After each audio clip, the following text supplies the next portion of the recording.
মুসলমানি বান্দা আল্লাহর গোলাম নবীর সাহাবী হযরত সালমান ফারসি রাদিয়াল্লাহু তাআলা আনহু বলেন, শাবান মাসের শেষে মায়ার নবী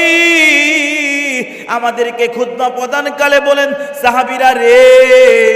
তোমাদের সম্মুখে এমন একটি মহাবরকতময় মাস আগমন করতেছে, যেই মাসের মধ্যে এমন একটা রাত্র আছে রে সাহাবী, ওই রাত্রটি 1000 মাস হইতে উত্তম। এই মাসের রোজা আল্লাহ পাক রব্বুল আলামিন ফরজ করেছেন